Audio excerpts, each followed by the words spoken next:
For 5 years it was flying. Test flights over restricted airspace, experimental aircraft logging hundreds of hours, engineers and pilots pushing technology to its absolute limits. And the American public had no idea any of it was happening.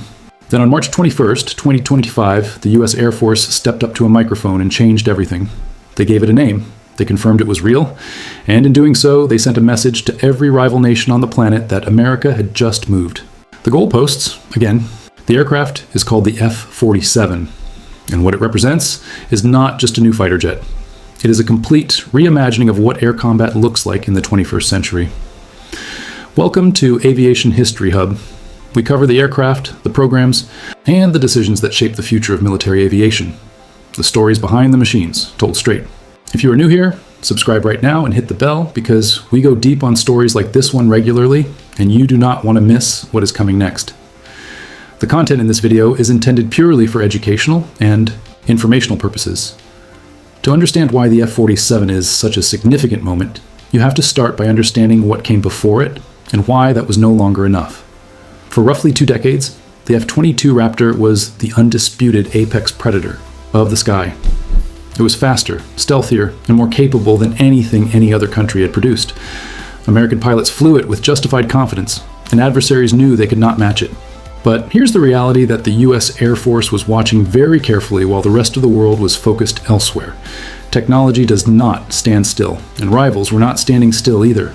China and Russia both recognized that matching the F-22 directly was not realistic, so they chose a different strategy.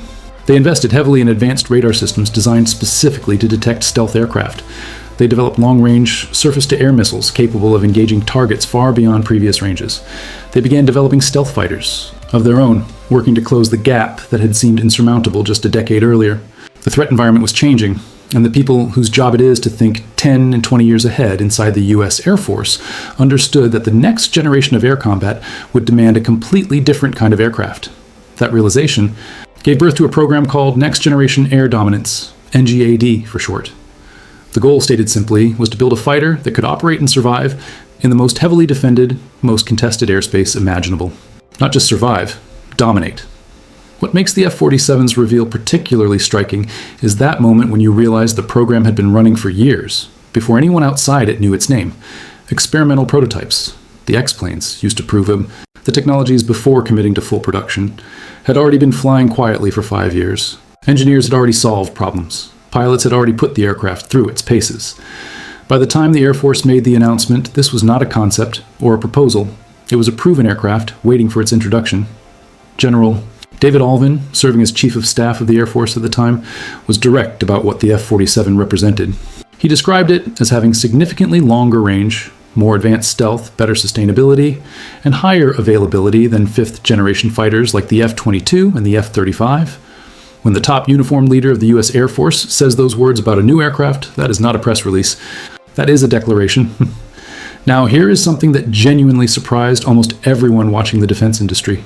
When the contract was announced, the expectation in most circles was that Lockheed Martin would win it. The logic seemed obvious. Lockheed built the F-22, Lockheed built the F-35. Lockheed had spent decades establishing itself as the dominant force in American stealth fighter development. Their track record was essentially unmatched, but Boeing won. And the reasons why Boeing won are actually more interesting than the outcome itself, because they tell you something important about how the Pentagon is thinking about the future. The first reason was strategic. Defense officials had grown concerned over years of watching Lockheed absorb contract after contract that America was becoming dangerously dependent on a single company for its most critical aviation programs. If that one company ran into production, delays, cost overruns, technical problems, or workforce shortages, the ripple effect on national security could be serious. Awarding the F-47 to Boeing was a deliberate decision to diversify that risk and ensure that American industrial capacity for advanced fighters was distributed across more than one organization. The second reason was the way Boeing approached the engineering challenge. Rather than using traditional development methods, Boeing had built a complete digital twin of the aircraft before a single physical component was manufactured. A digital twin is an exact computer model of every system, every panel, every structural element of the aircraft. Using that model, Air Force engineers could simulate radar cross-sections, test flight performance in various conditions, model maintenance requirements, and even run scenarios involving battle damage, all without touching a physical aircraft. The level of preparation and the reduction in development risk that this approach delivered was, by all accounts, unprecedented in fighter development history. And the third reason was that Boeing was not showing up with promises. They were showing up with years of X-plane data, backed by research from DARPA, the Defense Advanced Research Projects Agency, and a proven track record of experimental flight testing.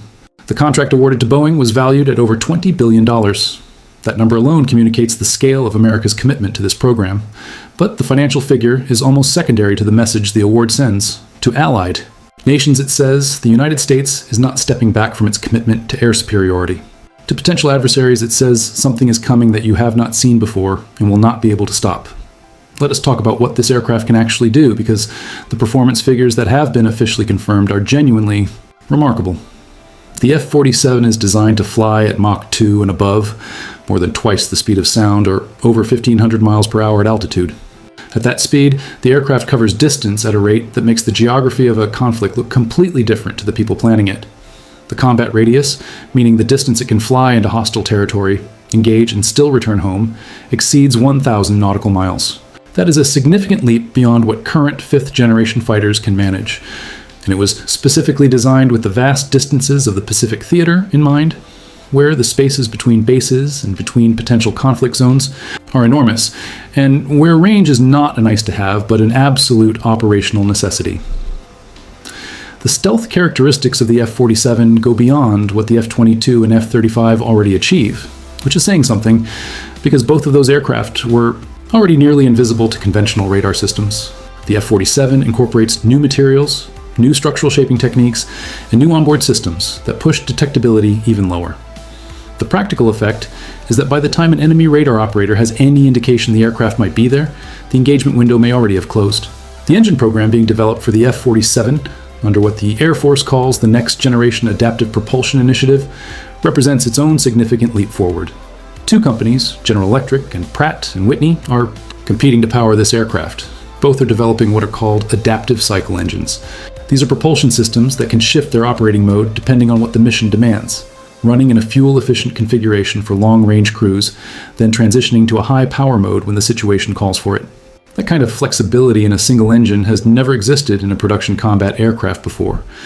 Based on imagery released by Pratt & Whitney alongside an update on their engine program, analysts got what many believe was their first glimpse of the F-47's actual shape. The aircraft appears to be a tailless design with a blended wing body, a configuration where the fuselage and wings merge into a single smooth surface rather than being distinct separate structures. This approach is highly effective for reducing radar signature. Many specific details remain classified, as they should. The full picture of what this aircraft can do is not meant for public consumption, and that is entirely appropriate. But here is where the F-47 story moves from impressive to genuinely transformational, because this aircraft is not designed to fly alone. Flying alongside it will be a fleet of autonomous drone aircraft, officially called collaborative combat aircraft. These unmanned platforms will carry weapons, sensors, or electronic warfare systems. They will fly in coordinated formation with the F-47, respond to direction from the pilot, and multiply the combat power of every sortie by adding capabilities that a single crewed aircraft could never carry on its own. The U.S. Air Force has already designated 2 of these drone types. The plan calls for eventually fielding more than 1,000 of them, with roughly 2 drones paired with each F-47 and F-35 in the fleet. Think carefully about what that means in practice.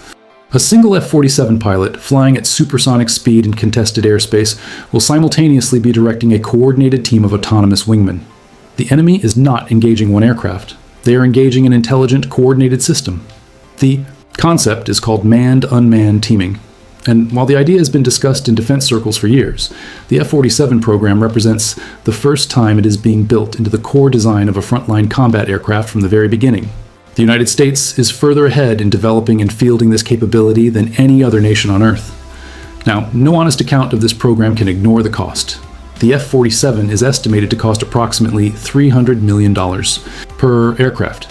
The F-35, which was already considered expensive when it entered service, costs somewhere between $80 and $100 million per jet. The F-47 costs roughly 3 times that. The Air Force currently plans to acquire 185 aircraft. That has generated a serious debate inside the defense community, and it is a legitimate debate worth taking seriously. Some analysts point to the F-22 as a cautionary example. That program was originally planned to produce over 700 aircraft. Budget pressure cut the final number to just 187, a very small fleet of extraordinarily capable aircraft. Critics worry the F-47 could end up in a similar position, too capable to risk in large numbers, too expensive to buy in meaningful quantities.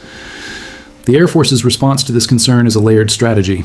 The F-47 handles the most demanding, most contested missions, the ones where its unique capabilities are essential and where no other aircraft could survive. The F-22 fleet, potentially upgraded into an enhanced configuration, handles the next layer. And the large and proven F-35 fleet, already operated by every branch of the U.S. military and by dozens of allied nations, covers the broad range of operations below that threshold. Together, these three aircraft form a stack of capability that, according to the Air Force, no adversary can match at any level of the conflict spectrum.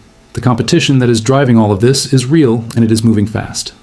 In December of 2024, China revealed 2 new stealth aircraft prototypes within a single week. Defense analysts described their reaction as stunned.